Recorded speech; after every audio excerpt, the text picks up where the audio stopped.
I know you've had a long day. Thanks for your patience, and you're drying out a little bit now. Most of what I was going to talk about were maps. So I'll have to try and paint some word pictures for you.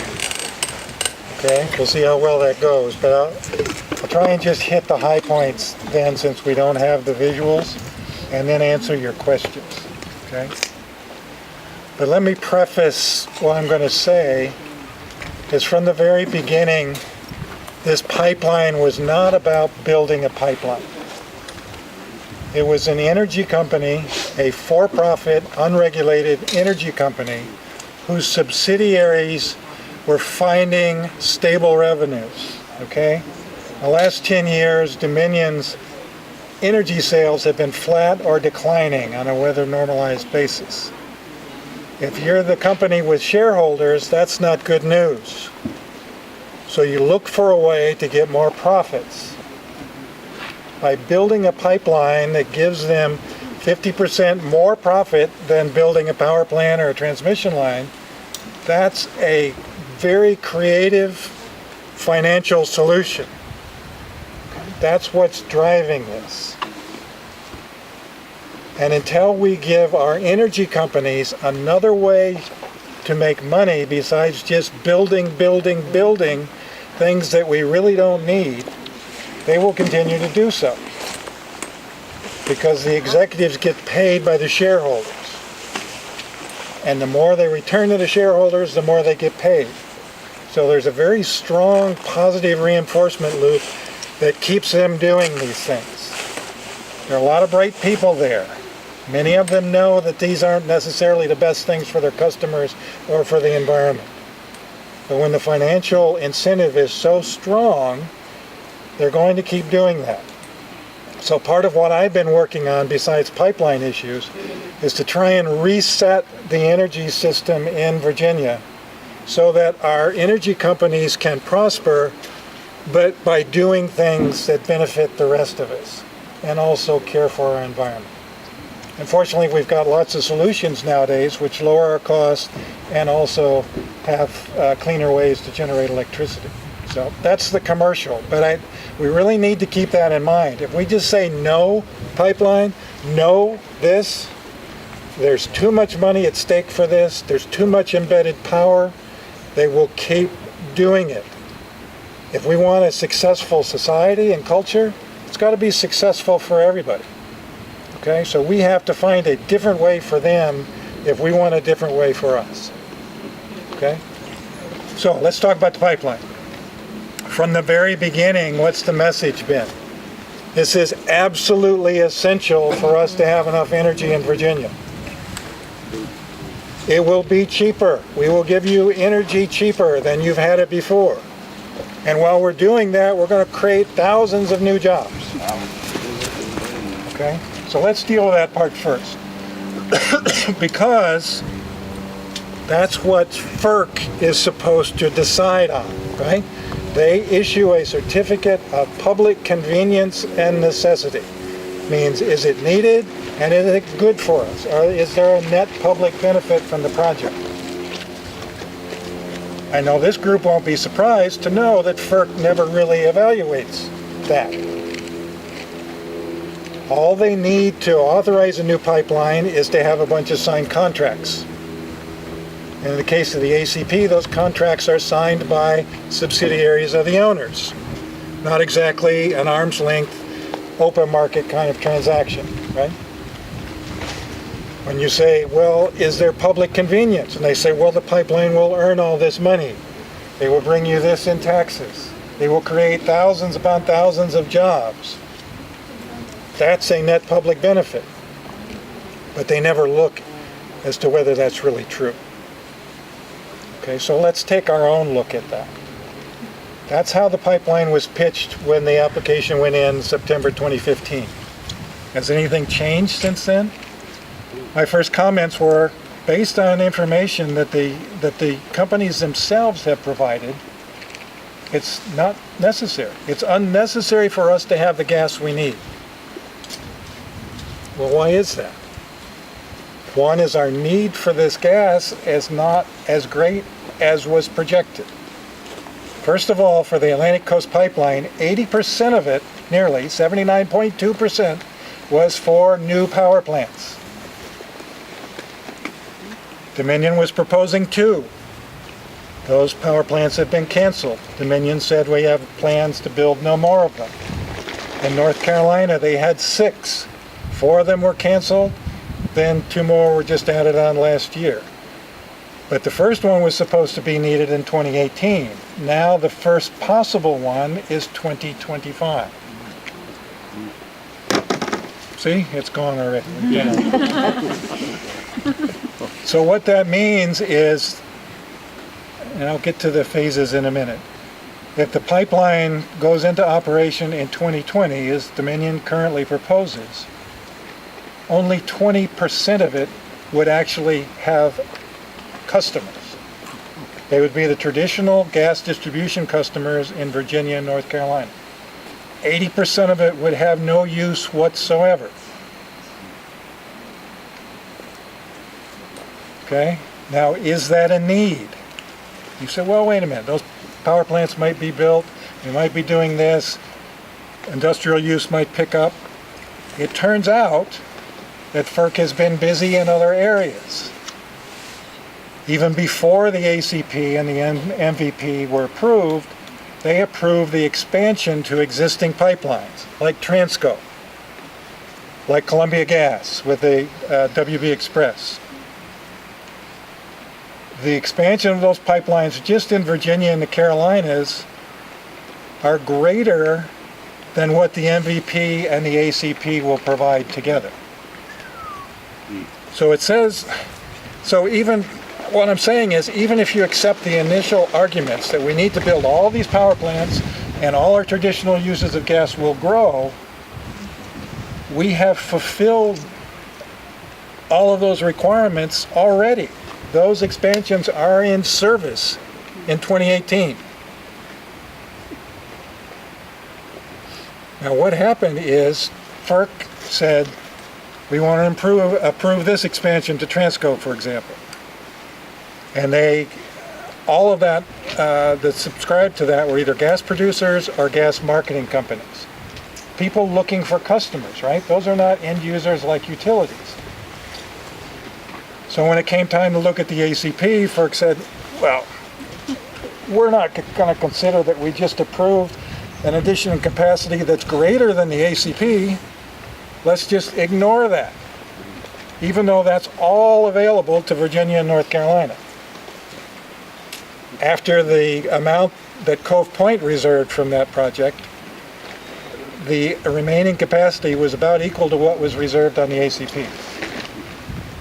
So here you have a supplier approved, project approved before the ACP, looking for customers, which would be in Virginia and North Carolina and South Carolina. That was their target market. And FERC said, well, we've got somebody else that's coming to us with contracts. They did not say, we should take a regional look at this and say, one, does the demand really exist? They would find out it didn't. It was flat. But if you assume that, you would say, well, are we able to fulfill that demand from pipelines that are already in the ground? No environmental impacts. Well, WB Express had 3 miles of new pipeline and some new compressor stations. And I don't want to minimize the effect of compressor stations, but a whole lot different than 600 or 300 miles of new pipeline through our beautiful mountains. Let me talk about Southeast Virginia just a little bit, but I want to talk more about it when I get to the economics. Even though we have all of this capacity in Virginia and North Carolina, there's some pinch points, right? There's some pipelines that just aren't big enough to get all of this new capacity into Southeast Virginia. They have a point that's saying, well, maybe we might need more. Now, let me back up. First, my answer is, well, there's better ways of doing that than building a gas pipeline of any type. How about you don't use as much, right? We found that energy efficiency is the cheapest way of creating new energy. And guess what? It's also the greatest way to produce new long-term jobs. If you take the Hampton Roads region, serving all of those federal installations down there, if we put our building trades to work, not just for 8 to 10 months like they are in the pipeline, but for 10 or 20 or 30 years, give people a real job that they can go to every day, every month, every year, for years at a time, using their skills, helping their communities. If our political leaders, if our chambers of commerce, if our industry leaders are really interested in a healthier economy in Virginia, we need to do it in ways that will actually produce a healthier economy in Virginia. Okay. So they could save it, right? If they save some, they could free up some for people that absolutely have to have more gas. There's also a way of displacing this, like with solar, right? A lot of gas is used for space heating. Now you find a different way of, you have a more efficient building, a more efficient way of heating, problem solved, jobs created, costs lowered. I mean, that's what we need to be thinking about in our energy system. So I'll go back on the cost side in just a minute. But so from a need point of view, even in North Carolina, where 2/3 of the capacity of the pipeline is going, the power plant's pushed back at least 5 years.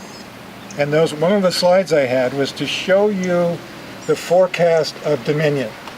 You know, every year they've got to put a 15-year plan to the states called the Integrated Resource Plan. And they have forecasts that go like this. And what happened is, if you look at the weather normalized, and the reason I say weather normalized, what it does is it corrects for years that are really hot or really cold. And when you normalize that, you know whether usage is actually increasing or decreasing. That evens the playing field and can actually make comparisons for year to year. Well, it's flat. It goes down a couple of years. It's flat. Goes down a little bit. For 10 years, the last 10 years. All of Dominion's forecasts look out for 30 years. And the last 10 years aren't weighted very heavily. So instead of saying we're going to look forward based on what our present knowledge and experience is, they're saying, well, what did we do in the 1990s? Oh, maybe that's what we're going to do in 2030, 2040, 2050. And that really ramps up that demand. We argued that. I testified in front of the SEC several times and sent them comments and said, this isn't right. SELC, Sierra Club, sponsored witnesses and said, this is not right. And finally, the SEC said, this is not right. You go back and send us something that makes sense.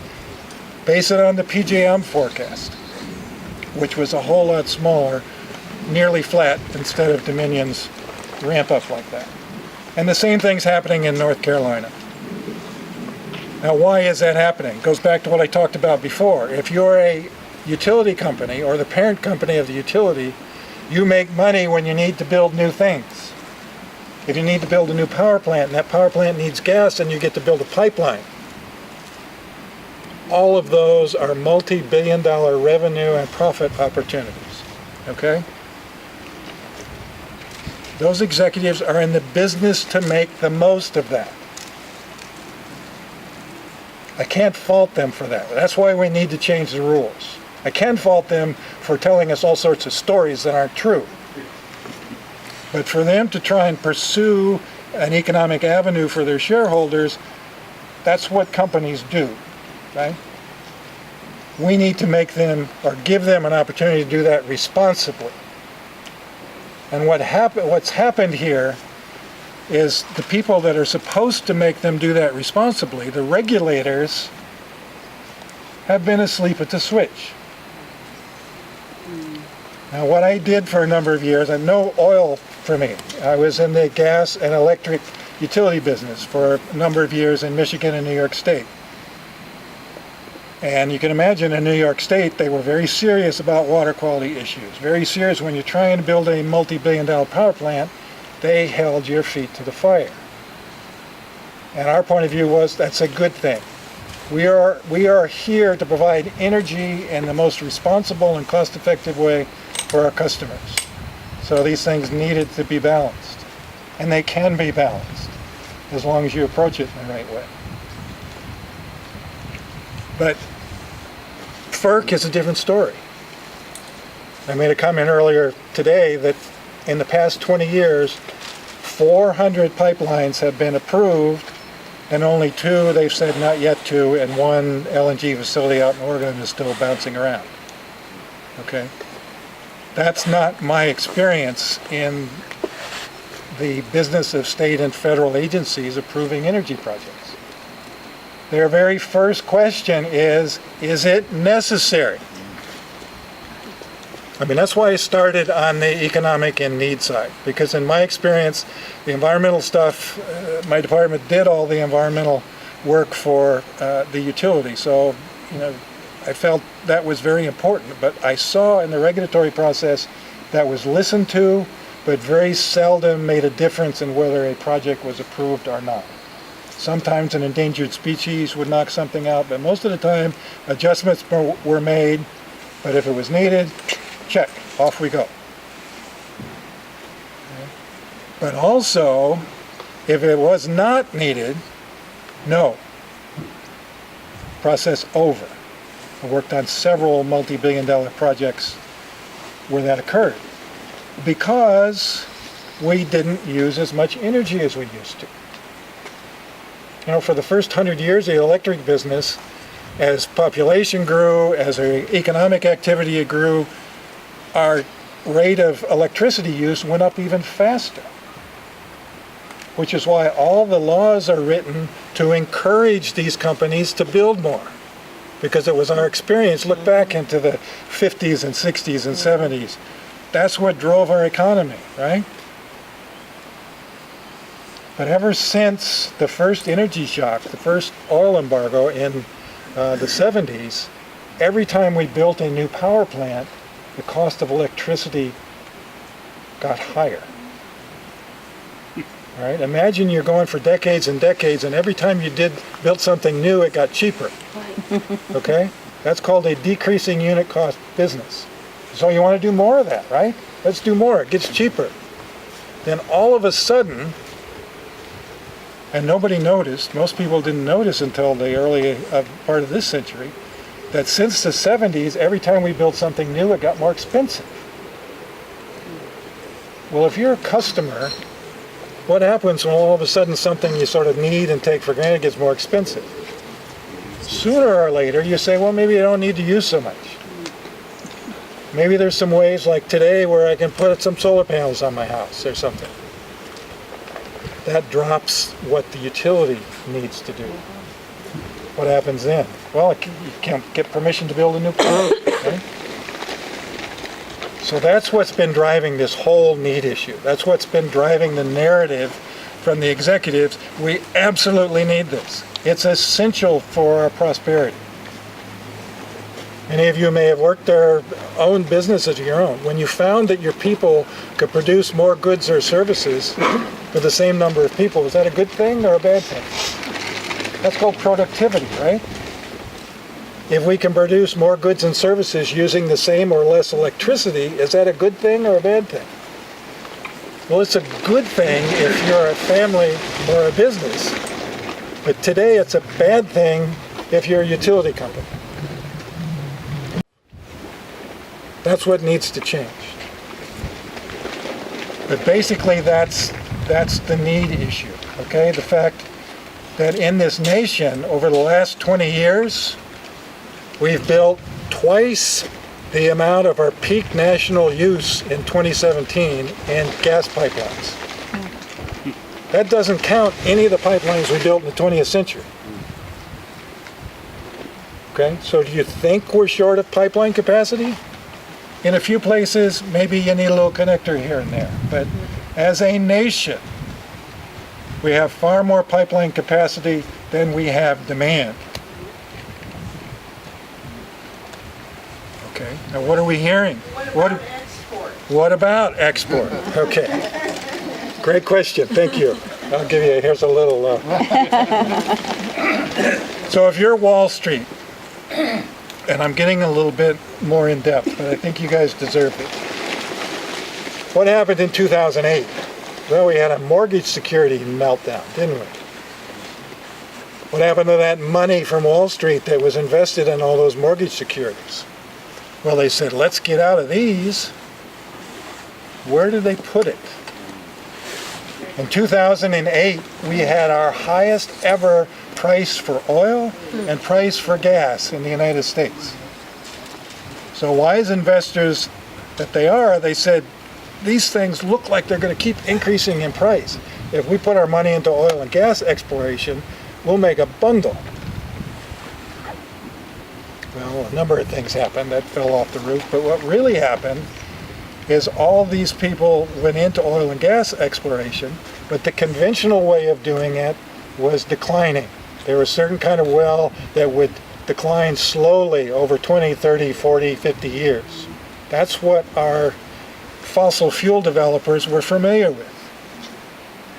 And there are these things called shale deposits that we've known about for a long, long time that held oil and gas. It's called tight because it's in a shale, a rock, a layered rock, and you have to fracture it. You have to put a high pressure fluid in there.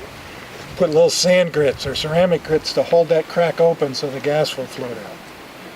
Mr. Halliburton discovered how to do that hydraulic fracturing back in the 1940s.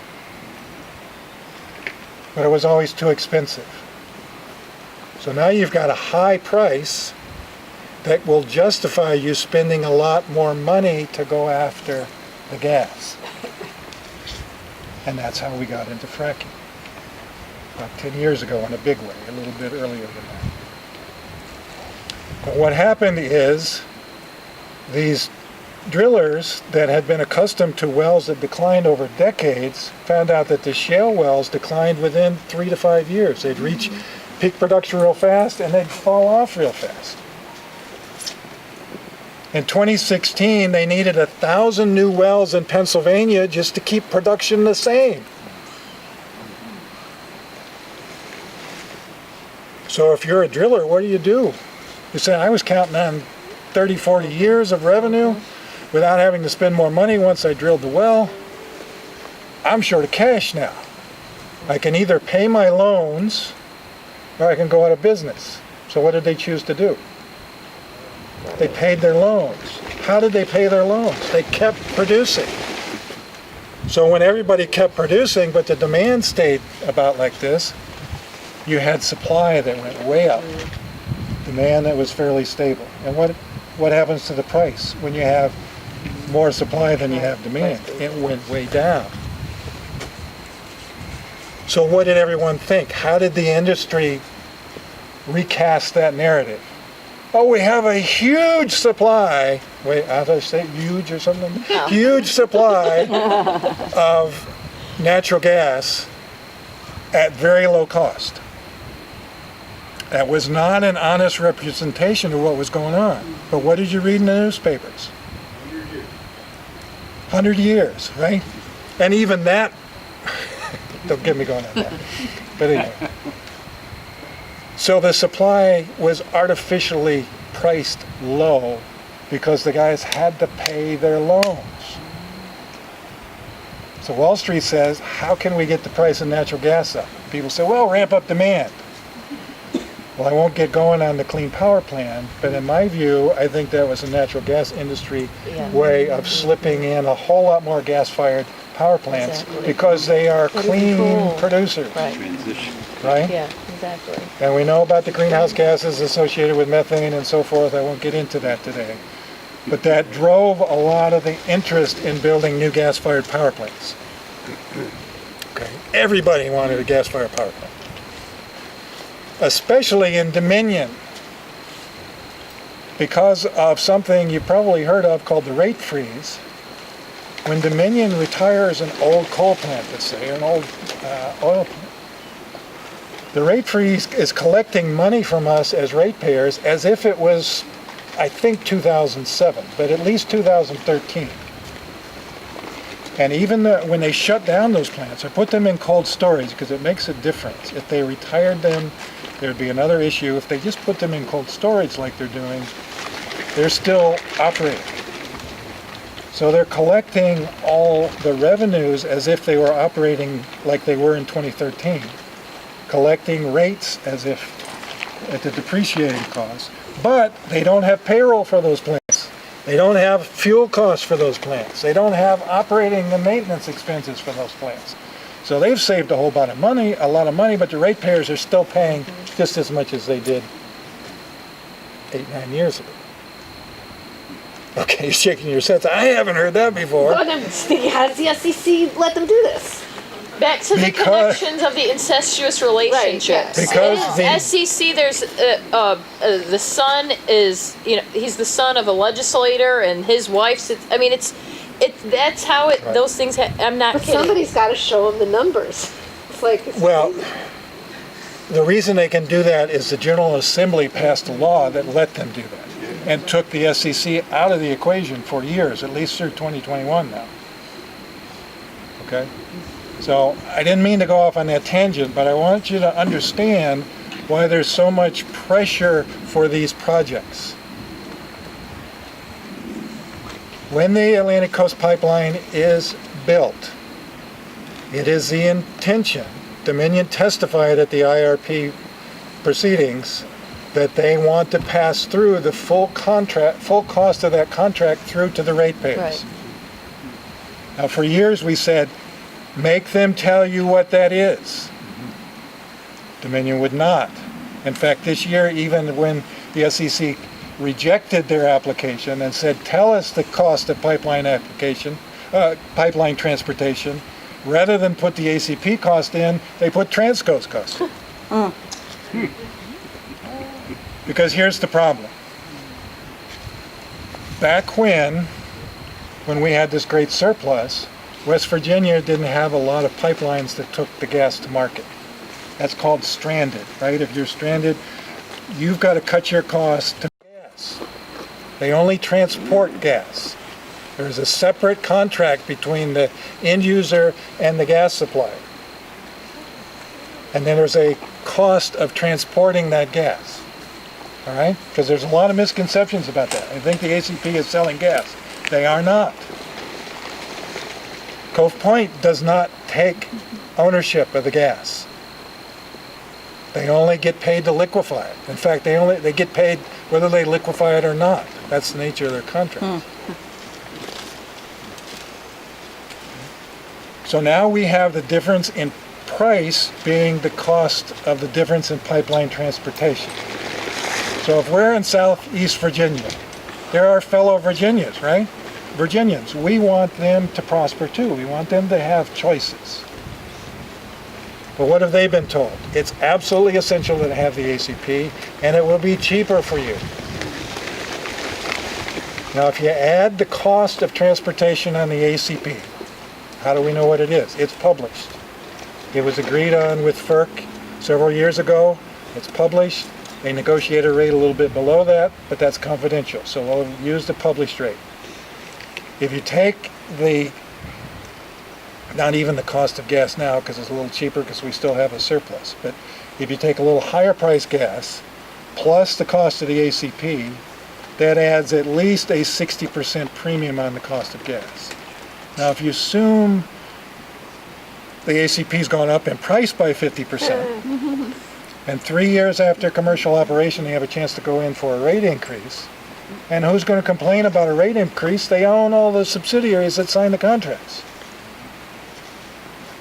That could go up to 111% of the price of gas. So you're doubling the price of gas because of using the ACP. Now, if you're a business, if you're an economic developer, if you're a family in Southeast Virginia, do you want to say, yay, ACP, come and double the price of my gas? No, because they haven't been told that story. Well, it's a story that we've all been told.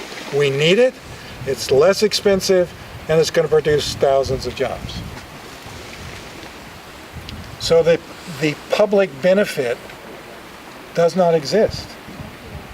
If you have all you need with pipelines that are already in the ground, And if this new alternative is going to make you pay a whole lot more, because all of Dominion's big gas-fired power plants have long-term contracts with existing pipelines. They're taken care of. They're not going to build anymore. So why do they need the ACP? They don't. The little peaker plants that they want to build to balance out more solar are probably all going to be in the metropolitan centers where the big demand is, right? That's not in the pipeline corridor. They'll be served by the existing pipelines. They may not even be built because batteries are getting cheaper and cheaper. They're going down by 50% in price every 4 to 5 years. They offer additional benefits. Most of those units might not be built at all. But even if they are, they can be served by what we already have. So this whole list of what we need, even if we need it all, we can supply it with what we already have. But it's not likely that any of it's going to be needed, or many of it. Maybe another power plant or two gets built in North Carolina 10 or 15 years from now. I don't think so. Tom, what about the increased building of data centers? That seems to have The question was about what about increased data center building, okay? For years, Dominion has said all these data centers built in Northern Virginia are increasing our demand. We have to build new power plants. Well, a couple of things. First of all, in Dominion's forecast, they claimed all the data centers built in the state would increase their load. Well, it turns out about half of them were in the service territory of other co-ops. They claimed it all, but they weren't going to get it all. Okay, the second thing is a consortium of the major owners of those data centers wrote a letter to the SCC and said, despite what you've heard, one, we will be building more data centers, but because our operations and our equipment will get increasingly efficient, we expect even as data centers, the number of data centers go up, our usage of electricity will stabilize or decline. So, being a Northern Virginia resident, the data centers all also have plans for renewable energy. Yes. They don't want Dominion dirty fossil fuels. They want renewable energy. They just can't force Dominion to do it. Well, but Dominion would love to do it. You know why? Because they'd make a whole lot of money for it. When Dominion builds a power plant, let's say it's a solar facility. Let's take $1 billion. Say it cost $1 billion. That's what we read about in the newspaper. The new $1 billion plant. As a ratepayer, you think, well, I got to pay $1 billion for this. Well, we have to repay Dominion that $1 billion that it costs to build the facility. We also are obligated to repay them the cost of financing that facility. About half of it's usually financed with debt. The rest of it they use shareholders' money to pay. To finance $1 billion facility at the rate of interest of the ACP, for example, that they're estimating, that would mean we as ratepayers have to pay another $1 billion back to the utility. So a $1 billion solar plant, $2 billion back to the utility. The other thing we have to do is pay them their rate of return, their profit. Over the normal lifetime of these facilities, 35 to 40 years, at the rates that are allowed right now, 10% for the normal rate base, 9.6 for Greensville, which was the last power plant was built. So 9.5 to 10% means we as ratepayers pay them $2 billion more in profit. $4 billion in total for a $1 billion power plant. So why do you think Dominion wants to build all the solar in the state?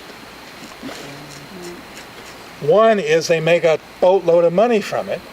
The second thing is if somebody else builds it, and there's restrictions. Dominion has really poured a lot of restrictions, but in many other states, excuse me, excuse me, this chokes me up. You know, in many other states, they realize that by having the utility owning generation and putting it in a rate base and making ratepayers responsible for it gives them a particular advantage over somebody else. I mean, if you're guaranteed your profit, other people aren't. right? Right. And if your profit's a lot higher than what other people are going to get, even better off. So the other states say, look, if you're building, thank you. Yeah.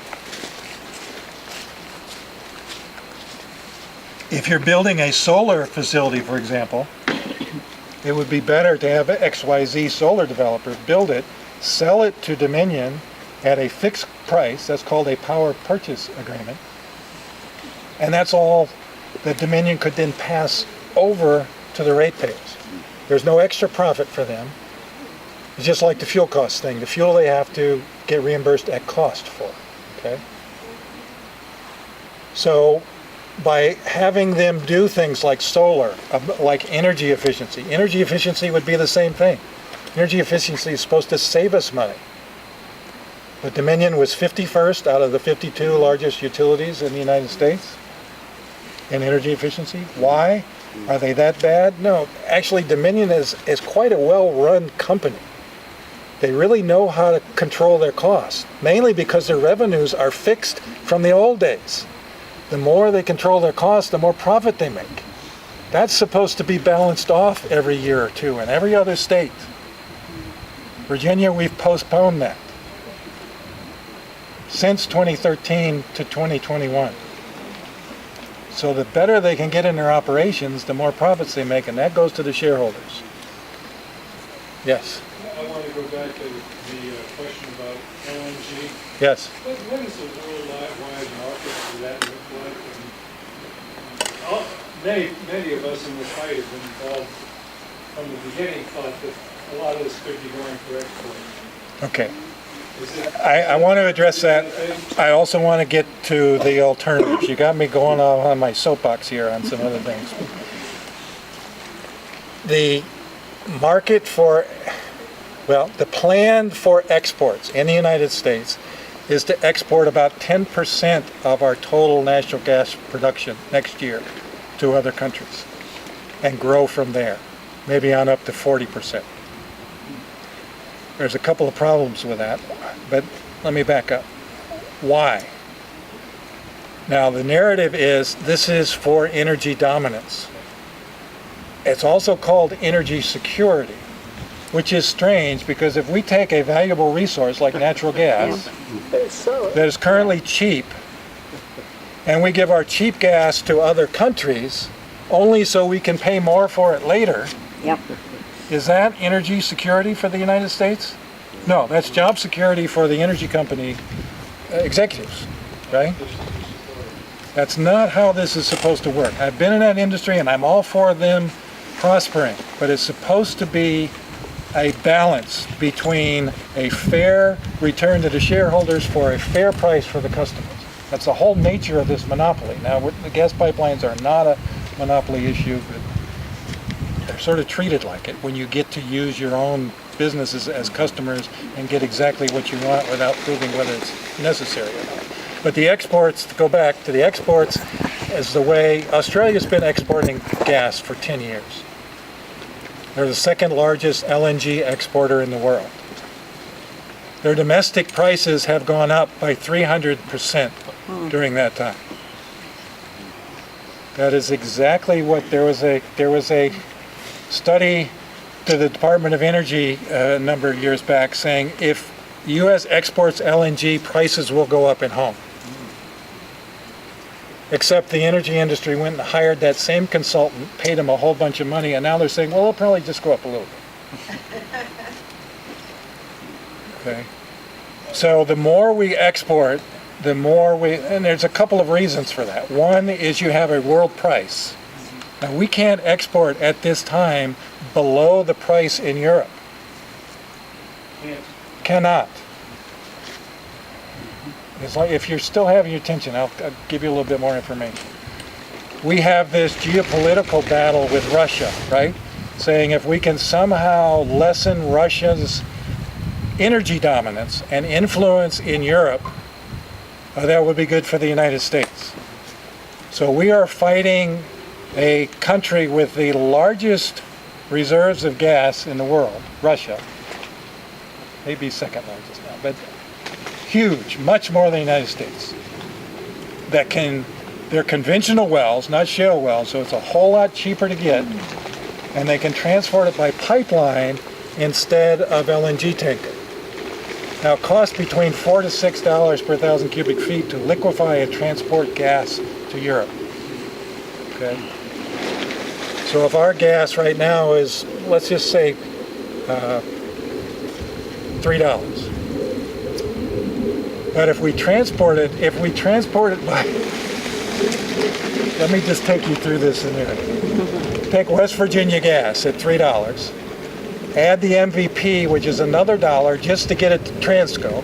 But it wouldn't go to Transco because the ACP wants that, right?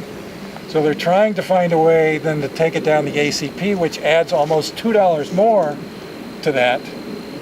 So now you have $6 gas at the LNG facility. They add another $4 to $6. So you're $10 to $12 at Europe. European gas sells for $8 or less now. There's a $7.35 contract out right now. So Europe is really off limits. Poland has taken some because Poland doesn't want to deal with the Soviet Union. But I read that the U.S. Congress wants to subsidize LNG. In fact, they passed a bill to do that. Yeah. They gave, well, $50 million in the last bill, $300 million previously to help develop LNG facilities because all you have to do on the other side is to just heat it up and regasify it. It's not nearly as expensive as doing all the refrigeration to get it down to 270 degrees below zero. But I guess I'm trying to point out is if you really have some common sense and you're saying, well, wait a minute, we're competing with a much more costly weapon against somebody who's got all the advantages with more gas and a cheaper transportation system, so we're going to fight them. Now you can get a lot of Americans going yay about that, right? What does that allow the energy industry to do in the United States? Build more pipelines, build more LNG facilities, make more money, even if it's for only 10 years. And wave the flag. And wave the flag, and who's left paying the bill then? U.S. tech. Okay, well, no, mostly the U.S. customer. Okay? Because this ACP contract that has been signed for the amount that Dominion reserved on the ACP times the published rate, which we know is going to be low, obligates the customers, if it gets passed through, just of Dominion, to pay $4 billion over the next 20 years. $2 billion at Virginia Natural Gas. 12 to 14 billion down in North Carolina. Whether or not any of that capacity is used. Now, how do you feel about that? They rip up your backyard. They ruin your business, your farm, your plans. And now you have to pay more in your utility bill. For something you really didn't need in the first place. But the parent company of the utility needed because they needed to make more profit. You seeing the connection with all this? To bash the utility companies, we need them. We still need wires and electricity and things like that. We just need them in a different way than they're doing it right now. But they're owned by a non-profit, non-regulated parent company, which is all about profit. And yes, go ahead. Sorry, I didn't mean to interrupt you. No. I keep hearing from local legislators on MVP that folks like need the resource in Virginia. Is that true in any way? I mean, no. Well, all right. MVP, 99.5% of its capacity goes nowhere. There are no end user customers for it. 0.5% is going to Roanoke Gas Company. Now, does Roanoke Gas Company really need that? No, they don't. Roanoke Gas Company is connected to Columbia Gas. They're connected to East Tennessee Gas.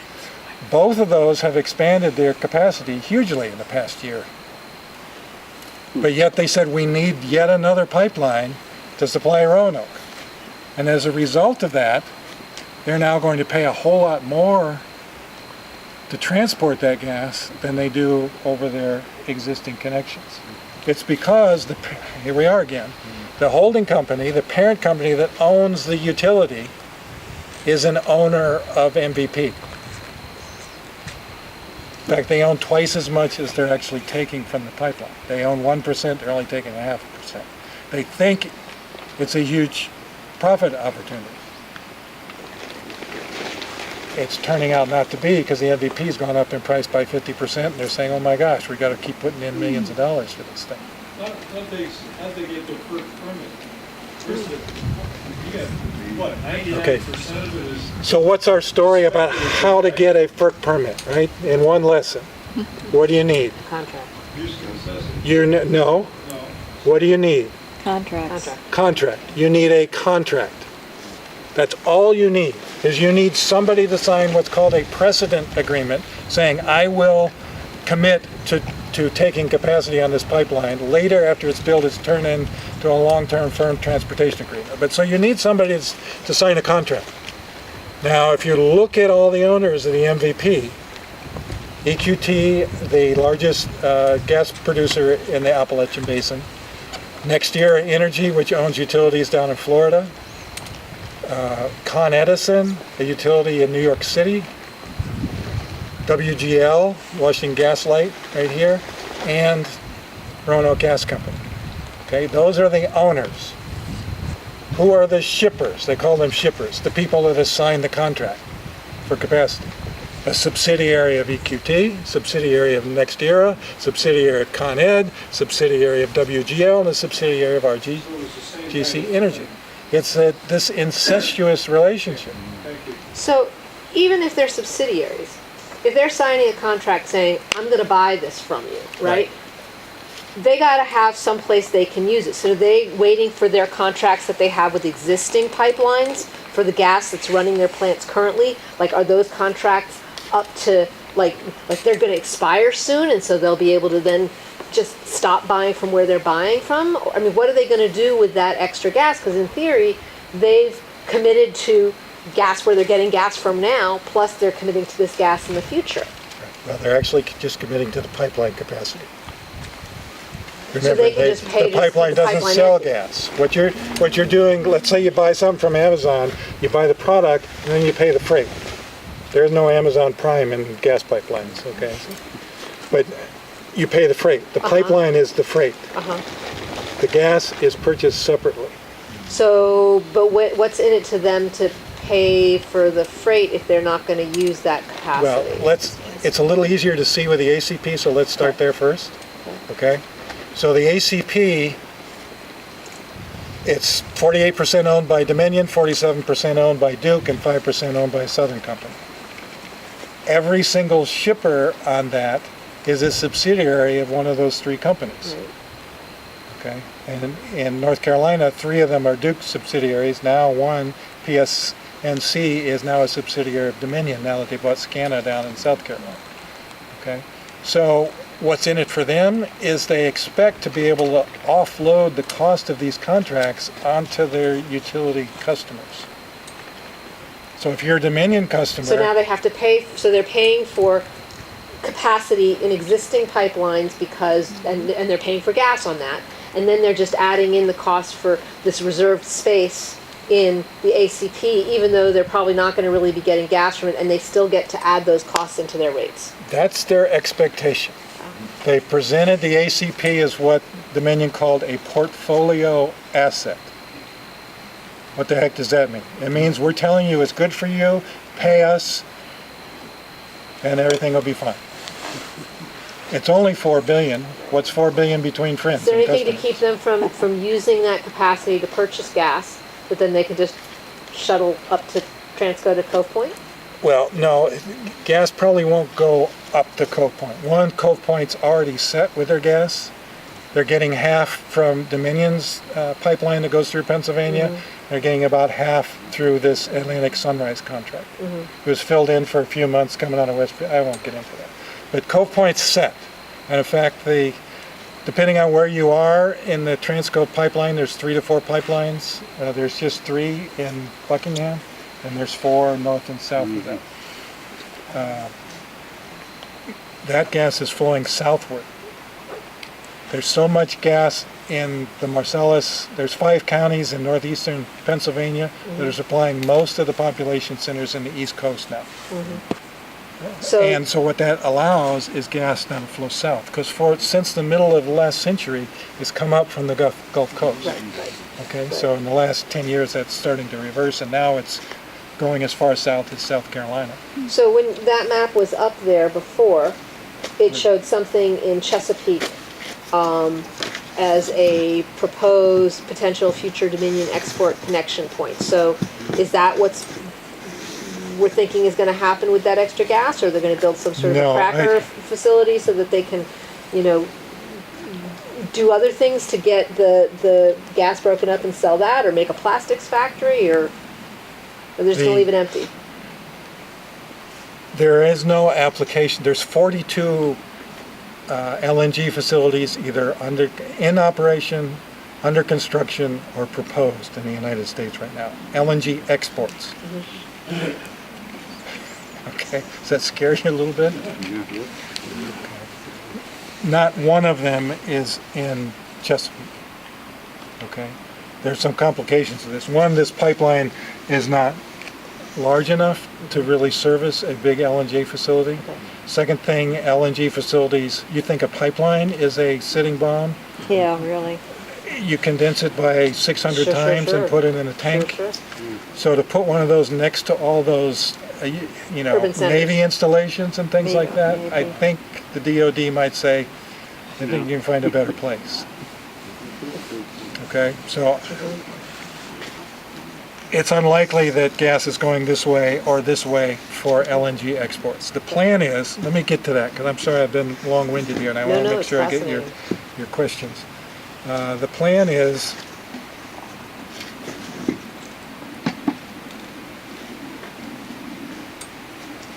let's go to the issue. Okay, so here's the ACP. We've talked about how it's getting hung up coming from West Virginia through the mountains for all the legal reasons that were discussed earlier. Dominion sees that it's hung up. They're stunned by this. I've talked to people that work for Dominion, and they said, you know, we don't know what to do. This is such a surprise. We didn't expect any of this. Yeah. Okay?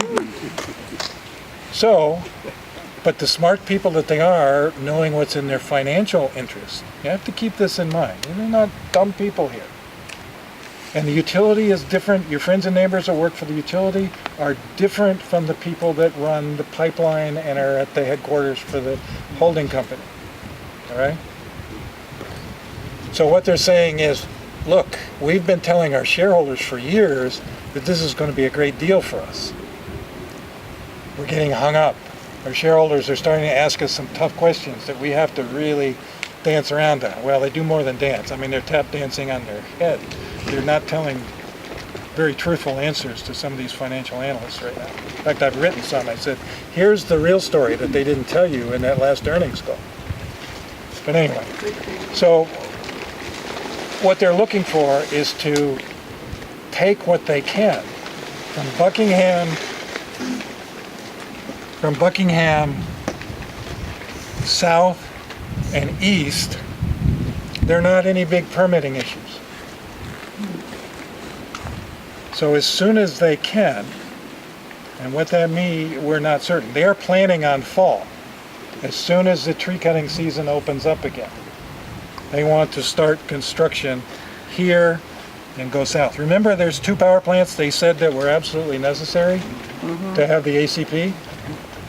Well, that's what the Transco line feeds, right? Dominion never reserved enough gas on the ACP to supply both those plants, only one plus a little bit. Transco delivers the gas 3.5 times cheaper, transports it 3.5 times cheaper than the ACP would. So all those stories you've heard about this are just made up out of whole cloth. But anyway, so here's the plan. Going here, going south, down into North Carolina, and then from North Carolina over to Chesapeake. Now, why would they do that? Now, the thing that makes it work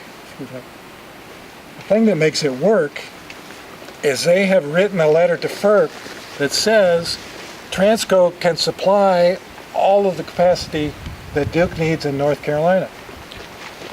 Surprise, surprise. We told them that 3 years ago. In fact, more than that.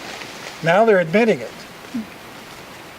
In fact, I was talking earlier that in a blog that I write on, Dominion has backed away from the need issue, they backed away from the cost savings issue, and they're saying the ACP is needed sort of like suspenders to the belt of the existing pipeline.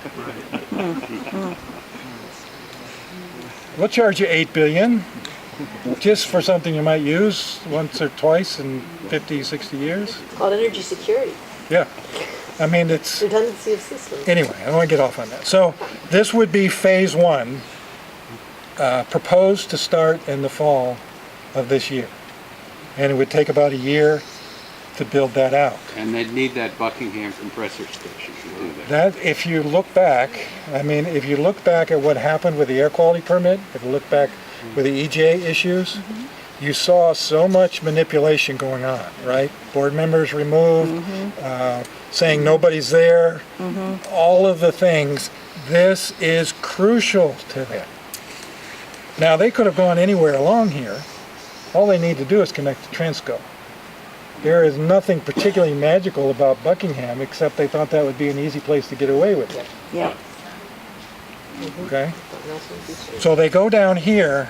Now, why is that a good idea for them?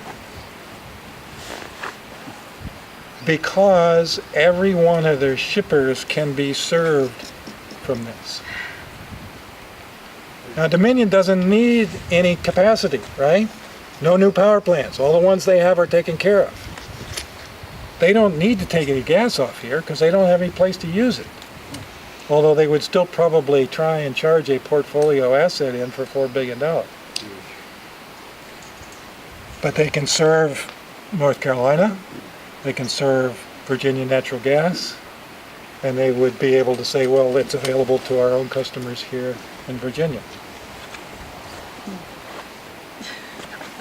Despair over this, but in your presentation to ABRA, you also gave another reason why phase one might be so appealing, which is South Carolina. Right, I'm getting Are you there. getting there? Yeah. I'm sorry. I'm sorry, I'm slogging through the mud here today. Just have- Literally. Okay, When you don't have your slides. so, yeah, I go quicker with slides. When you get me talking, I go. There's one other thing here. There's a connection with this Columbia gas line that was expanded.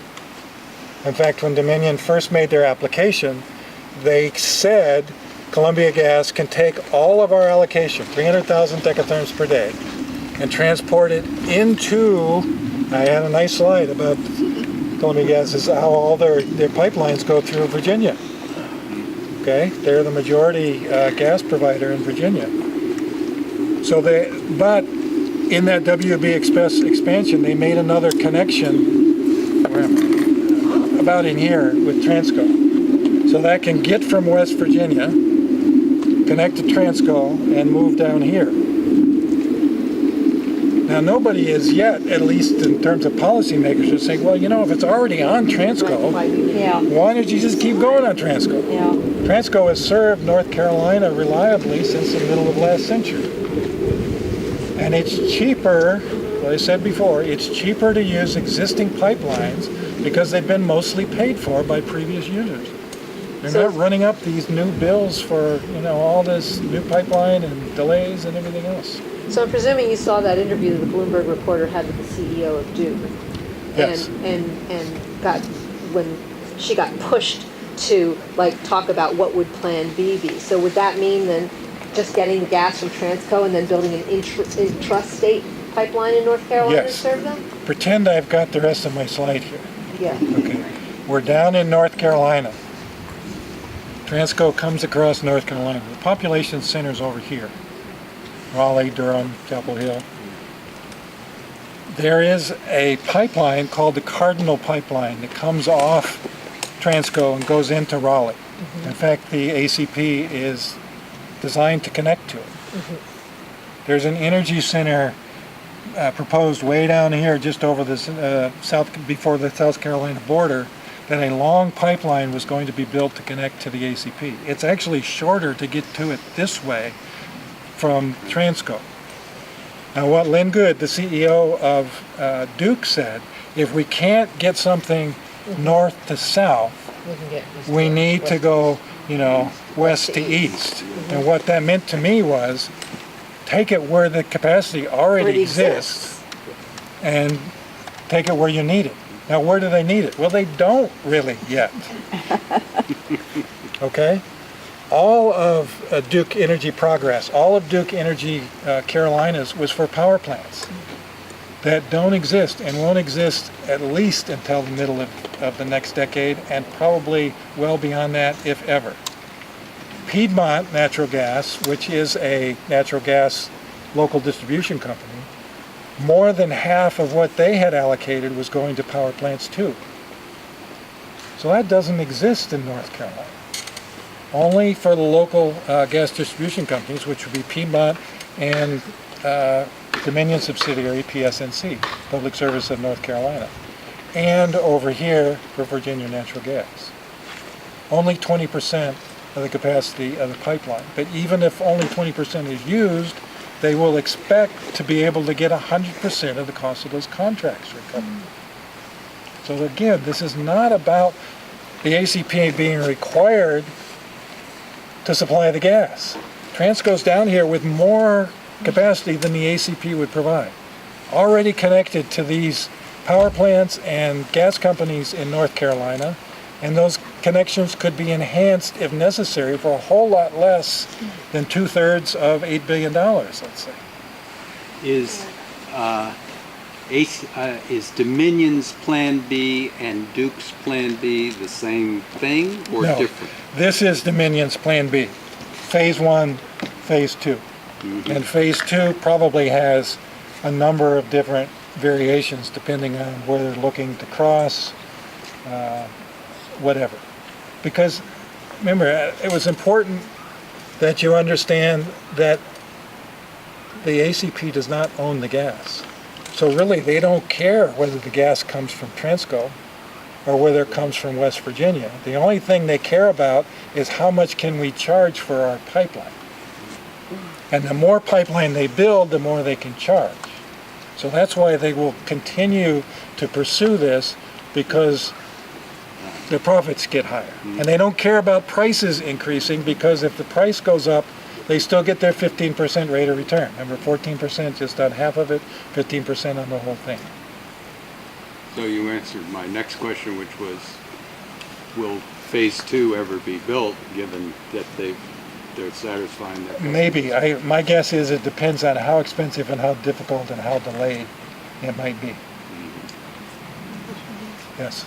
Who's next? The price that's quoted anymore is $7 to $7.5 billion, but they always say that that doesn't include financing costs. So why isn't the full cost being advertised? Because that is not the full cost. No, it's not.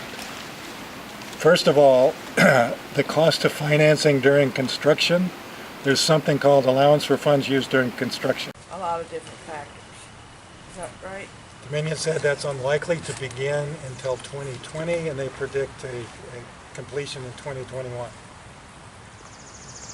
West of Buckingham. Right, late fall of 2020. This would start fall of 2019.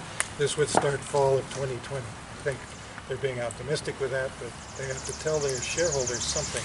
But didn't you say that you feel like it may not, that, of course more is better for them, but if they can get from Buckingham southeast, then that's kind of a sure deal.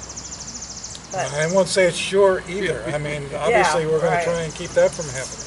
I guess my real question is, do you think that direct action is helpful in this equation? Well, let me back up a couple of things. This is just my opinion, right? Right. I'm just trying to take my industry experience and interpret what's being said by the CEOs of these companies to financial analysts. Put yourself in their shoes. They have pledged for years that this project is going to yield a lot of profits for their shareholders. And they're late. This project is late. And they had good news with Cove Point, but this is not good news. So they're being hammered with these questions. So their response is always good news. Well, we're held up a little bit here, but this is what we're going to do, and we're going to still get you a lot of money. Right? Which is why they're going to be tenacious about this. These people are not just going to take a one setback. That's what we have to be aware of. I know we've all been at this for a long time, and there have been good news lately, but they're going to keep trying on this. And they will keep trying on this part because it's a couple hundred miles more of pipeline that they can then put in their rates and charge people. So what can our strategy be, given that this is the case moving forward to keep? Good question. And I think, and we talked about this in the Abra thing a couple of weeks ago, one thing that's absolutely clear is our focus needs to be on this segment. If you look at it, I mean, here, where are we sitting, right? The Abra group has been very effective. A lot of folks, including West Virginia, have really worked on this for good reason, right? Not nearly as many. If it wasn't for Friends of Buckingham, Lakshmi and friends, this area would not have gotten the attention it deserved.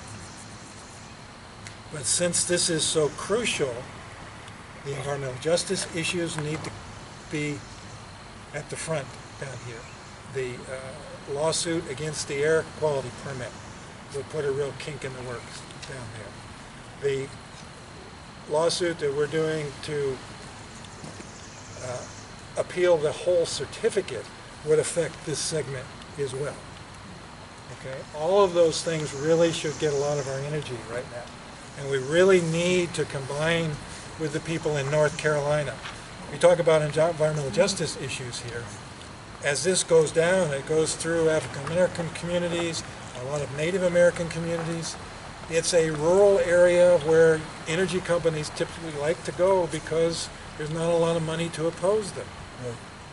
Okay? We need to help with that. We need to, I just spoke with the Deputy Attorney General of North Carolina on Friday and told her, I sent her a bunch of stuff and said, you as the consumer advocate in North Carolina need to get on this. These pipeline projects are not good for the people of North Carolina. And she is going to send that out to their Department of Environmental Quality and to their utility commission. That message with the support that I commented on to FERC. So we need to support those messages. We need to support those efforts down there. It's hard because we need to still keep our attention up here, right? We're spread thin already. But if nothing else, this is crucial. The compressor station at Buckingham, none of this happens without that. Which is why all the nonsense that went on to make sure they got it, okay? So Lakshmi, Hanuman, all the wonderful people in Buckingham deserve our support and attention.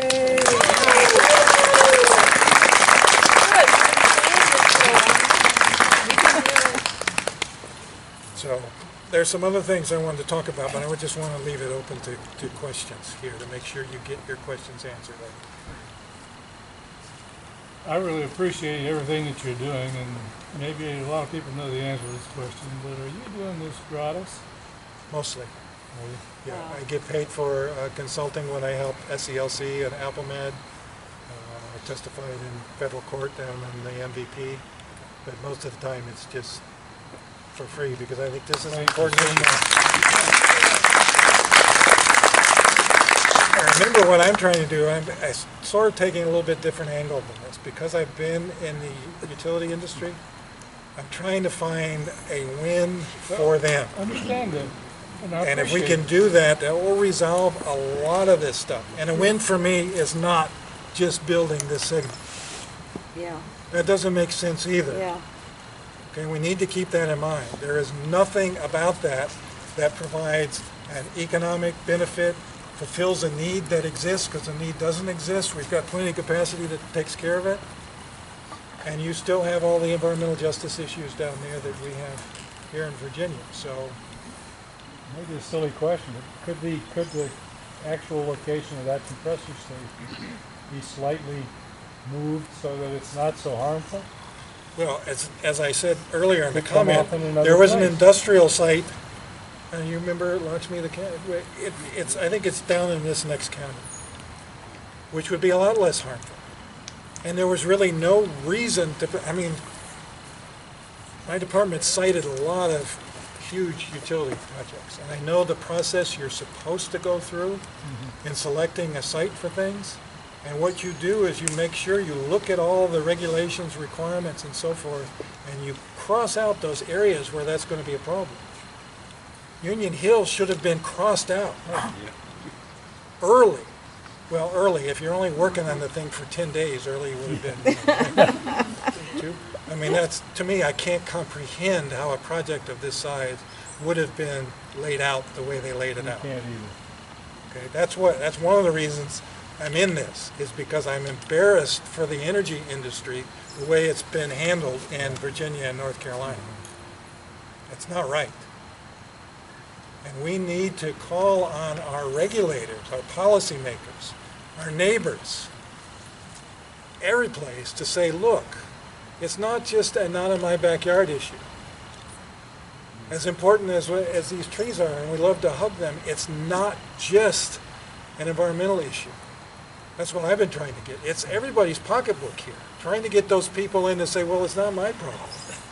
Well, it's going to be. Families and businesses throughout the state of Virginia and North Carolina will pay a bundle because of these projects that aren't necessary. And all of us are going to pay from the damage they cause. But there's one back here first. Go ahead. Oh, no, he's just swatting flies. Okay. Lester can go ahead. Okay. On MVP, I keep hearing that they're like close to, that they're not doing well. That their share price is down, that they're close to bankruptcy. First of all, is that true? And if it is, what's the likelihood that part of the thing gets built and then they're just kind of gone and you have a stranded, like, you know, not half, like partially completed pipeline? Okay. Well, first of all, EQT made a filing with the Securities and Exchange Commission, which you have to do every year, and talk about risk and things like that, so investors have a place where they can look to say, well, is it a good idea to invest in this company? They made a disclosure that they were concerned that they might not have enough capital to complete the project. Okay. But on the other hand, they just got $1 billion loan a couple of weeks ago and spent about $800 million of it to buy 2 pipelines in West Virginia. Related to MVP or not related to MVP? Well, not direct. Could they feed MVP? Yes. Could they feed other pipelines? Yes. It's in the gathering pipeline network. Okay, Dominion's got 10 to 12,000 miles of gathering pipelines. Those are the pipelines that go between the wells and the transmission pipelines. Okay, so they're all over, and those aren't regulated by anybody. What are the percentages with EQT and NextEra for? For ownership, Yeah, it's like NextEra's stock is trading at all-time highs.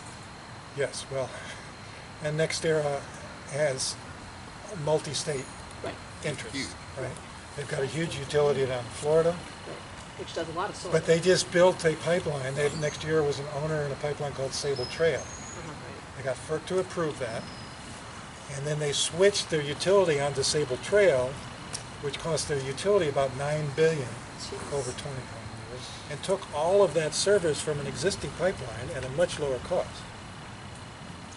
So you have a reason why they're trading at an all-time high?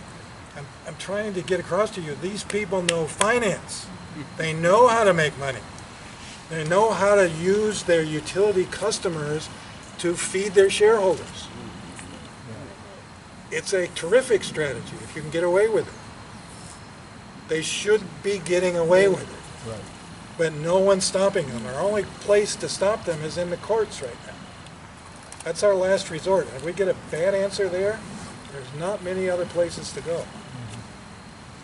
But, yes.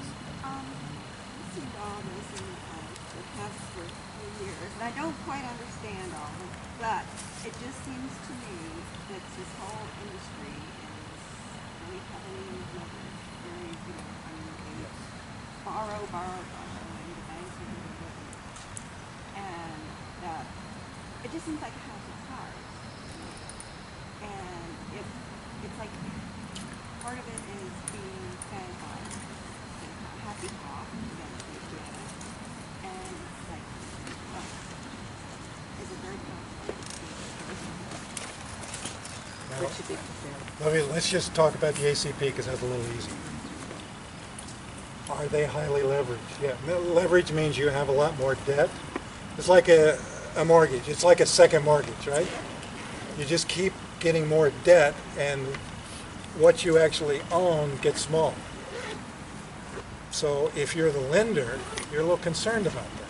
You're saying, we want you to work that debt down a little bit. Now remember, it's that cheap debt, it's this low interest debt that has caused this huge rush to building all these things. If you can lock in debt, 3 or 4% lower than your normal rates for 20, 25 years, that's a huge savings. So that's what all these utilities cover, because utilities are probably the most capital intensive companies we have in the United States. So they went on this buying spree when money was cheap, just like the drillers did. Okay? So they've gotten over leveraged, and the shareholders are saying, it looks like interest rates might tick up a little bit. What are you going to do with all that debt? So Dominion just sold several power plants in other states.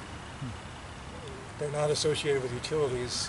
They just own them and sell them, sell the power from them. And they sold some other things to try and work down that debt a little bit. But you're exactly right about, but the house of cards, now, about 20 years ago, Dominion Energy, through its subsidiaries, about 40% of their revenue came from regulated activities. Nowadays, that's over 90%. Now, why did they do that? One reason was they figured they could spend a few million getting things through the legislature in Virginia that would make them billions in profit. And it turns out they were right. Okay? Duke doesn't have quite such a sweet deal because the campaign financing laws and so forth are a little different in North Carolina. You can't make outright bribes and say it was contribution. No, in Virginia we can. Okay, they are not doing anything illegal by doing this. We have to recognize that. We also, if we want to reform, we ought to look at campaign finance reform in Virginia. But because those are regulated or semi-regulated, they consider the pipeline like a semi-regulated because FERC's involved, but not to the degree like the SCC is on the electricity side. They see it as the customers are the fallback. Just like our politicians see the taxpayers as the fallback to our growing national debt, right? Well, the citizens will pay for it, right? Let's just keep spending. So the likelihood of collapse on the ACP side is less. EQT has 65% of the capacity of the MVP. They have no customers. If that pipeline started operating, they are on the hook to pay that 65% of the capacity. Where's that going to come from? They've got to find some customers somewhere. Now, our guess is the only people willing to pay more. Remember, MVP is going to deliver gas to Transco, but add $1 to its cost. So if you can get, $3 gas at Transco and $4 gas comes into it, who's going to want to buy the $4 gas? Only people in Asia maybe, or South America as an export. What happens if there are no buyers? EQT is still on the hook to pay themselves. Now this was the case I made to the judge. Because the judge, the delay in this is not a big deal for these people. The left hand is complaining they're losing money by the delay. I said, but the right hand is saving money by not having to pay them because of the delay. There is no net harm to the MVP if this thing doesn't happen right away. There's no reason to support a quick take. There are no customers waiting for this gas out of West Virginia because it's going to be a lot more expensive. She said, I don't want to talk about that stuff. So, Lynn, did I answer your question at least a little bit? What's the most confusing part of all this? I know, like, everything. My confusion is, why would anybody buy gas from the MVP or the ACP when it's more expensive? Why not buy just Transco gas? Because they don't have a choice. If you're a Dominion ratepayer or a Virginia Natural Gas ratepayer, your company has already said, we're going to pay for this by signing a contract. And it is their expectation that they'll be allowed to pay that, pass that full cost to you as a ratepayer. So help me if I'm not understanding this correctly. So the SCC looks at, theoretically, looks at Dominion's rates, right, and says, yeah, you spent this much, therefore you need to be able to get this much back, and here's your piece of profit and whatever else. But they don't care whether Dominion buys its gas or its transportation from a boutique operation that's going to charge more, or whether they buy it from Walmart. There's no, Yes, there's they do. no There's oversight with something that? called a fuel factor case that happens every year. Mhm. And Dominion has to show where they bought all their fuel, coal, oil, nuclear, gas, So whatever. how can they get away with buying it from a Well, more they- expensive source? That's what we've been telling the SCC, but here's the problem. The SCC doesn't even get to ask those questions until the pipeline's already built and Dominion has said, we want to pass through the And cost. so at that point, they could say, no, you can't buy it out of ACP because that's going to be more expensive. You have to keep buying it from cheap Transco. Or through The law in Virginia is the lower of cost or market. So if you're below the market price, you get your cost recovered. They don't make a profit on this stuff. Okay? The utility doesn't. Uh-huh. Okay? But the market price in Virginia is a whole lot less than the ACP. So it's conceivable they could get limited to the market price, which is anywhere from 3 to 8 times cheaper than the price of the ACP. So they'd be at its losing current money cost. on... They would not, the ACP would then not recover the money they're expecting to recover. So now you're on Farrell. You get this decision out of the SCC. What do you do? on a golf trip. Well, he might. But before he goes on the golf trip, he's going to call his lawyers and say, I want to sue the SCC. The ACP has been granted a certificate that says this project serves the public convenience and necessity. And everything in the law says that FERC overrides any state decision. So you must pass through this cost because I've got a certificate that said it's a good thing. Then we come You see back the to whether FERC problem wants to do it. caused by FERC not doing their job? Yes. Keep going. I'll be here. I'm here all night. Well, okay, here's the thing, I brought up at Abra too. The part I just don't get, because I actually understand everything that you've said, and Al Gore, when, you know, he said this whole idea is that to build it, it's how you make the money. So you explained that, we now understand. But what I don't understand is, why hasn't there been a ratepayer revolution? Why can't we get this message? Why isn't that out there as much? It doesn't seem to penetrate. And Because they don't know. I've been trying for 3 years to get that message out. And this is a rhetorical question. But you know why? Don't. Because what have you been reading in the newspapers, hearing on radio, seeing on the web PR. pages? It's What needed. is the People narrative? need to be told. Dominion has been great at controlling the narrative. Most citizens are saying, I don't care. You know, the ones that do say, well, I care. I want that pipeline. It's necessary. We absolutely need Yeah. energy, right? How are we going to thrive as an economy without energy? It's going to be cheaper. Who doesn't want to save money? It's going to create thousands of jobs. I mean, if you want to get a project done, all you got to do is say jobs, and everybody says, okay, go ahead. But we know, I mean, 8 to 10 months for a few of our residents. Most of these people are coming from out of state, right? Yes. And we're not giving them a job. We're giving them work so that they can continue their job. And their job is to travel around the country and work a few months a year on these projects. But the developers of both the ACP and MVP said the typical job on the pipeline will last 8 to 10 months. One of the reasons is they're doing all these spreads at the same time, whereas they used to sort of move down like a carnival, you know, going through. Now they're saying we're way behind. We have to build this as fast as we can. So they're building in 10 or 11 different places at the same time. But what they're doing is they're counting each one of those people just working 8 to 10 months as a new job. They're also counting if they work 8 to 10 months but over 2 years, those are 2 jobs.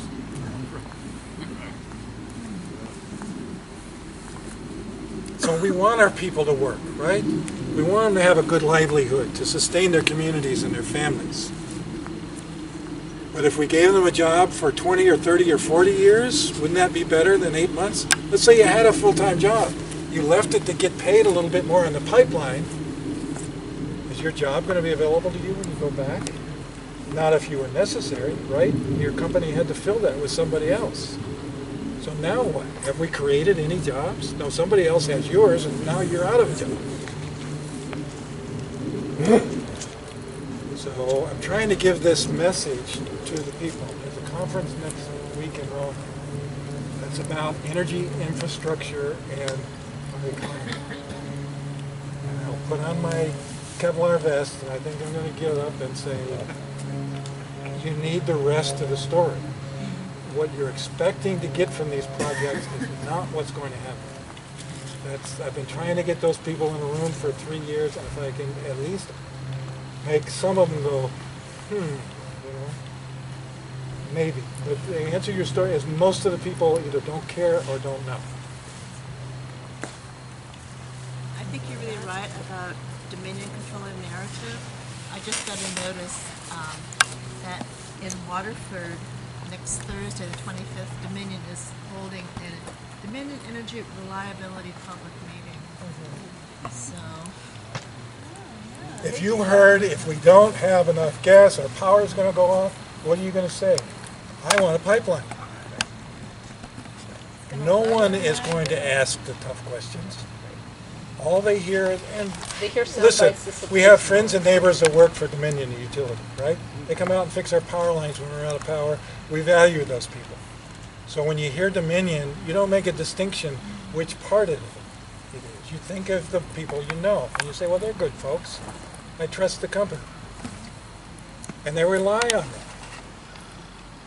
They had a slide in their presentation down in South Carolina, because I didn't spend a lot of time on this. Lakshmi asked about it. They're intending to connect the ACP into their gas network in South Carolina onto Elba Island LNG facility. That's likely the export facility just over the border in Georgia.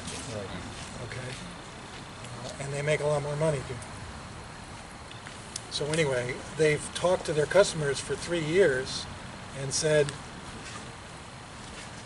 we can connect the ACP down here, and this is a good thing. This will, same story, save us money, do this, do that, energy reliability. Dominion had a slide in that presentation that talked about how they were going to buy media attention. And they said the people who are against this don't know anything. They're a nuisance. We're working with people, you know, the law enforcement to try and make them go away.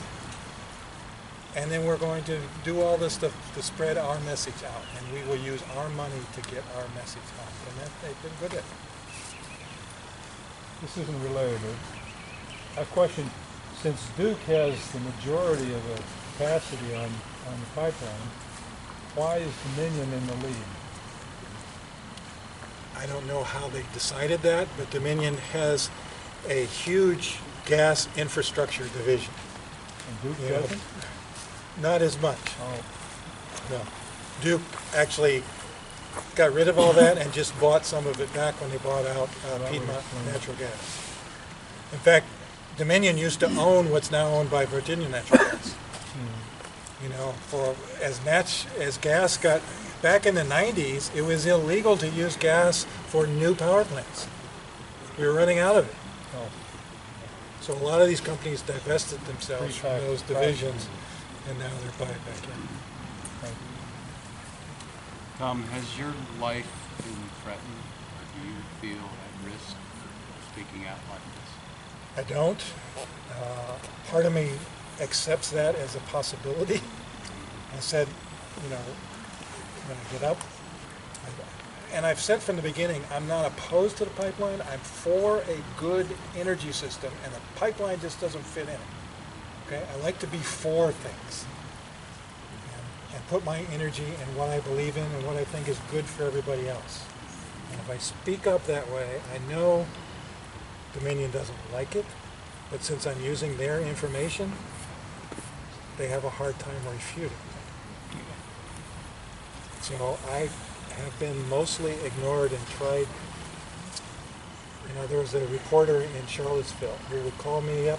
I'd go in the studio and she'd ask me questions. She did the same thing to Aaron Ruby, and then she'd edit it. So she'd ask questions. You'd have Aaron say, I never heard him, but Aaron told me about it. He said, you know, we just had another conversation last week. I said, oh, yeah. So, who knows? I've got two questions.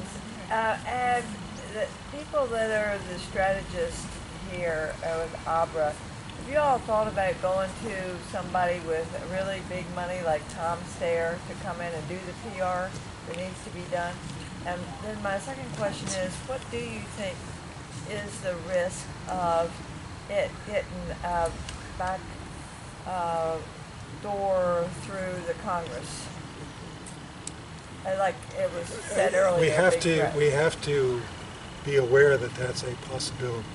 Dominion spends a huge amount of money on lobbyists, and they've gotten the best. I think I told someone earlier today that when Colette Honorable retired from FERC as a commissioner, Dominion hired her as a lobbyist. No. When one of the leading EPA people left the agency, Dominion hired her as a lobbyist. I mean, they are really tied in. How do you think they got on the list of the top energy projects for the Trump administration? They are very well tied in to the being in Richmond to go to Washington is no big deal. And Tom Farrell came from the law firm that's been Dominion's law firm for years and years and years. So he knows the legal, he knows the lobbying. As I said, these are very bright, very determined people with a lot of resources. So with this much at stake, they're going to try and do everything they can to make it happen. And as I said, they're stunned that it hasn't. So I think it's a tribute to everybody here at the power of lots of individuals working together. I mean, when I was in the utility business, I sought out people in the community. So what? I sought them out. We had these things where we got community groups together and say, tell us what you're concerned about with this project, and we'll see if we can make it better. Kind of like the open houses. Well, no, yeah. They were real sit-downs. We brought our experts in, and we did some things that saved, one thing saved $126 million for the ratepayer and made the environment better than what the regulations said. As in my view, that's the right thing to do, right? That's not Dominion's view. Their Dominion's view is we're going to figure out what's good for us, and we're going to make that happen. No matter what. And the legislature is lined up to make that happen. Whether they, you know, I was talking to Robert Zill a few weeks ago, and I was talking about Senator Wagner, who's going to retire. And I said, you know, I always wanted to talk to him. I thought if he really knew, he said he knows. He knows that none of this is a good idea. But it's been good for him to carry the water for Dominion through the legislature. And when he leaves, Saslaw's there and other people are there. So, you know, my naivete at the beginning was, if they only knew. And what I'm learning is many of them know and don't care. And that's not only Dominion, it's our regulators. I talked to David Paler several times. His boss was there, and she said, I don't trust Dominion. And he sort of went like this. This was before the change with the new Department of Resources. But he sees the world differently. He has a different interest in this. And it's not that he didn't know, because he gave a talk about, here's what's going on. It's just that he decided that this route is better. Should I go with somebody who's got lots of money, who's going to further my career, or should I just say what this guy I don't know says? Were you at the hearing on Monday? Okay, so the line that blew me away most during that entire hearing, they talked about the ordinance and whether the ordinance, at one point the Dominion lawyer said that the fact that the ordinance would make the pipeline safer, but that was irrelevant. That Nelson County's ordinance would make for a safer pipeline, but that was irrelevant. And it sounds like, yeah. They don't want to spend money on something that's not going to be a problem for them. I mean, even the whole structure of this thing is an LLC of subsidiaries that they have limited liability for. If everything fell apart, collapsed, blew up, or whatever it might be, they still have a limited liability. So they are not going to take any extreme measures, at least what's extreme in their view, to do things that don't matter. Their goal is maximum profits for the shareholders. And they're going to take as many shortcuts as they can take to get there. And it's worked very well for them. That's why they're so stunned, is the shortcuts they took with the federal permitting, saying Forest Service was asking very good questions. Yes. All of a sudden the administration changed and they said, no, that's enough, sign off. And now it's costing them, right? Well, it had always worked before. And it especially always worked in Virginia. So the question is, we need to be busy in our own state to make people aware of this. All over, all the way down to the border, and help our friends in North Carolina. Not just here, as lovely these mountains are. We still have to protect them, but we have to expand our vision and expand our efforts. We probably ought to get Yes. wind up. We've got a couple of musicians here who might play for us before we leave. I want to be mindful that we say everybody. So how about a huge thanks to Tom? Yeah.